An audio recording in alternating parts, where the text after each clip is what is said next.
ఈ వీడియోలో మనం భగవద్గీత అధ్యాయము 1 శ్లోకము 20ను పరిశీలిద్దాం. ఇప్పటివరకు 2 సైన్యాల సంఘారావాలు వినిపించాయి.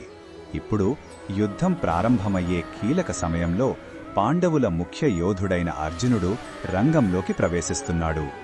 మొదటగా ఈ పవిత్ర శ్లోకాన్ని భక్తితో విందాం. అథ వ్యవస్థితాన్ దృష్ట్వా ధార్తరాష్ట్రాన్ కపిధ్వజః ప్రవృత్తే శస్త్ర సంపాతే ధనురుద్యమ్య పాండవః హృషీకేశం తదా వాక్యమిదమాహమహీపతే.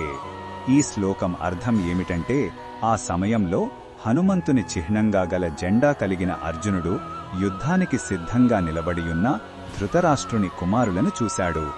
ఇక ఆయుధాల ప్రయోగం మొదలవబోతోందని గ్రహించి తన గాండీవమనే ధనస్సును చేతబట్టి తన సారథి అయిన హృషీకేశునితో ఈ మాటలు పలికాడు. ఇక్కడ అర్జునుడిని కపిధ్వజుడు అని సంబోధించడం చాలా ముఖ్యం. ఇది ఆయనకు హనుమంతుని ఆశీస్సులు ఉన్నాయని, ఆయన పక్షాన ధర్మముందని సూచిస్తుంది.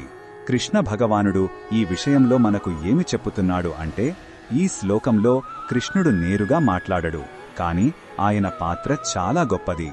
ఆయన హృషీకేశుడు అంటే ఇంద్రియాలకు అధిపతి. అర్జునుడి మనస్సులో మొదలైన సంఘర్షణను ఆయన గమనిస్తూనే ఉన్నాడు.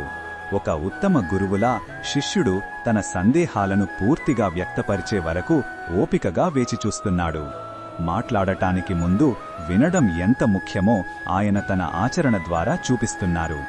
ఈ బోధనను మన దైనందిన జీవితంలో ఎలా ఉపయోగించుకోవచ్చు అంటే, మన జీవితంలో కూడా పెద్ద సవాళ్లు లేదా నిర్ణయాలు ఎదురైనప్పుడు తొందరపడి చర్యలు తీసుకోకూడదు.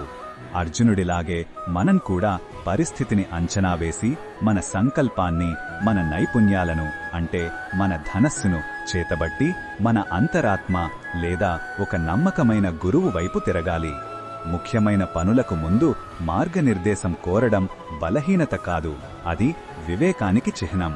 మరిన్ని భగవద్గీత శ్లోకాల అర్థాన్ని తెలుసుకోవాలంటే మా తదుపరి వీడియోలను తప్పకుండా చూడండి.